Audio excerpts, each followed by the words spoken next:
युद्धाधिकरण कोणाचं? औरंगजेबाचं. अडचण काय आहे त्याच्यामध्ये? तो इथला राजा होऊन गेलेला आहे, त्यांनी तुमच्यावरती राज्य केलेलं आहे. तो परकीय आणि आक्रमक फडणवीस होता. असताना हा जो किताब आहे हा तिकडं मोगलांकडून आलेला आहे. तो परकीय आक्रमक होता. तिथे त्यांनी इथल्या राज्याला हलाल करून मारलं, अशा पद्धतीची भावना असल्या कारणाने हालाल म्हणून करून मारणारा कोण आहे? सांगणारा कोण आहे? लिहून देणारा कोण आहे? त्याला सुटणार आहेत का? म्हणजे सोयीचं उचलायचं आणि सोयीचं नाहीये ते सोडून द्यायचं.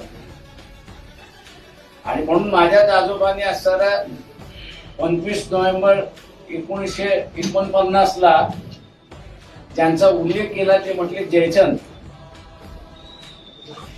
राणा प्रतापाचं राज्य कसं गेलं तर जयचंदचं गेलं.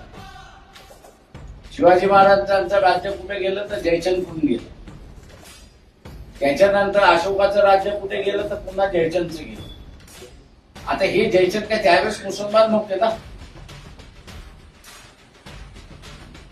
त्याच्यानं स्वतःच झाकायचं आणि दुसरं लोकांना दाखवायचं की प्रथा पहिल्यांदा बंद झाली पाहिजे. तर आम्ही फक्त असताना या देशामध्ये जे जे जयचंद झाले त्यांची नावं पुढे आल्यानंतर ज्यांना इथे असणाऱ्या